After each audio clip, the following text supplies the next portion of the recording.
shimmy yeah. We could unwind if you just let me. Shimmy out, you shimmy yeah. Bump it and grind, let's go the way. Shimmy out, you shimmy yeah.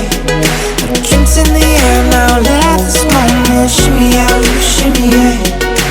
Tropical vibes are taking over.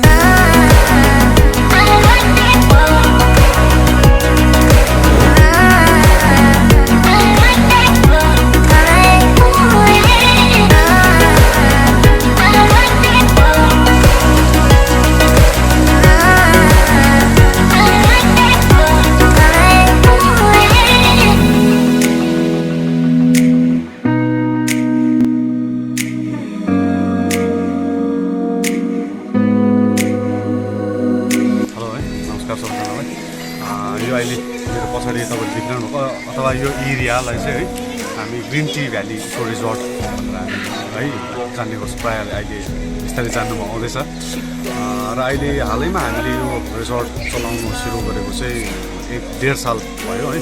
Construction पहिला देखि नै गरेको थियौँ, हामी गर्दै थियौँ र बिचमा यो पेन्डेमिकले स्ट्राइकहरूले गर्दाखेरि हामीले राम्रोसँगले चलाउनु पाएको थिएनौँ र अहिले हालैमा 1 साल भयो भनौँ है, बिस्तारै बिस्तारै चल्दै जाँदैछ र यो पर्टिकुलर एरियालाई लोवर कालेज भ्याली मेलिङ टी एस्टेट भन्छ है। र अहिले यो ग्रिन टी भ्यालीको रिजोर्टमा चाहिँ तपाईँको हाम्रो यो मेन बिल्डिङमा 3 रुम्स छ अनि 2टा कटेजेस छ है। र हालैमा हामीले स्विमिङ पुल पनि सुरु गऱ्यौँ, स्विमिङ पुल पनि छ, हामी यहाँनिर रेस्टुरेन्टहरू बनाउँदैछौँ र हामीले योभन्दा अगाडि धेरैवटा अरू पनि इभेन्टहरू गर्छौँ, साइकल रेसिङ जस्तै यहाँबाटै भएको है। र आज यो बाइकर्स मिट है यहाँ तपाईँको यहाँनिर भइरहेको छ र मेरो चाहिँ यहाँनिर अब चार्जेसहरूमा बात गर्नुपर्दा है म रुम्सहरू अहिले त प्रोभाइड गरेको छुइनँ, म पर हेड गरेर चार्ज गर्छु है।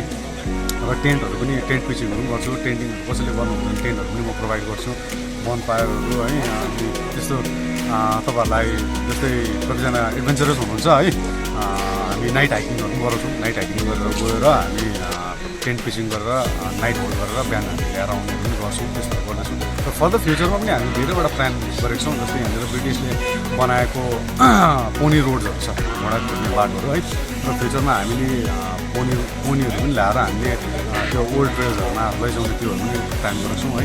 र प्रायः अहिलेसम्म जतिजना पनि आउनुभयो सबैले नै मन पराउनु भयो यो जग्गालाई है। र जसले आज यो भिडियो हेर्नुहुँदैछ है उहाँहरू पनि आइदिनुहोस्, हेरिदिनुहोस् है। तपाईँहरूले गर्दा नै भनौँ मेरो बिजनेस चल्छ है, आइदिनुहोस्, तपाईँहरू पनि मजा गरिदिनुहोस् है, तपाईँहरूसँग पनि चिनाज परिचय होस् भन्दै म है त्यति नै भन्न चाहन्छु। Thank you.